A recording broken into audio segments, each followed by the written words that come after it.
Ready. Jonathan, you've heard me speak in New York City, and you brought me here to Nashville, Tennessee. What are some of the things that was important to you about what I've done on this platform? Well, first of all, I want to say that you engage the audience in such a way that I've never seen an audience engage at a Tennessee Association of Health Underwriters meeting before. They were riveted to your story. The message of no barriers, only solutions is an incredible message today in this environment with healthcare reform looming, and the brokerage community doesn't really know what the future is going to hold. I think the message couldn't have been more timely, and I really appreciate you being here. So, Jonathan, because we are dealing with such uncertainty, how do you take this home to your staff, to your team, and how do you keep them motivated?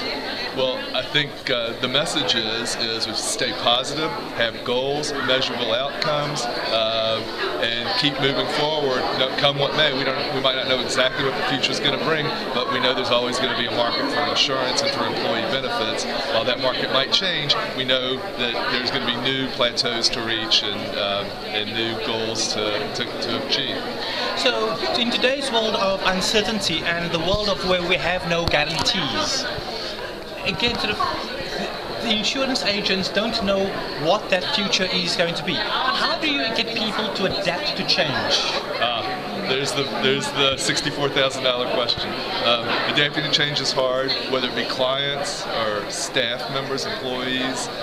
Nobody likes change, so you just have to, I think education is the key. You just have to educate people and bring them on board, explain why all the way before you make the change, and then that's it. Education is the key for any change, in my opinion. One of the things that I spoke about in my keynote today is the importance of education in our society and the value that education is going to bring.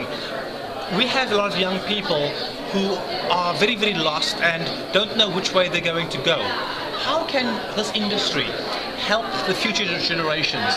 Where do you feel some of that focus on our youth needs to go?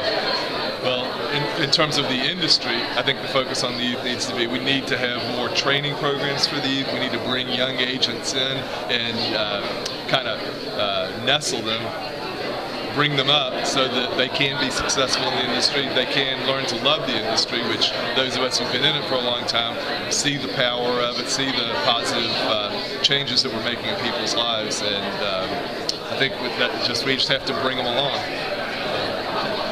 Well, again, education is sort of the cornerstone of all free societies.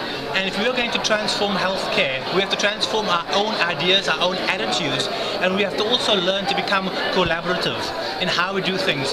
Partisan politics is not working. Systems have to change. And the Tennessee Association of Health Underwriters, along with the National Association, are great organizations to bring about these changes. So, Jonathan, thank you so much for having me in Tennessee and hearing me a second time. Thank you for being here.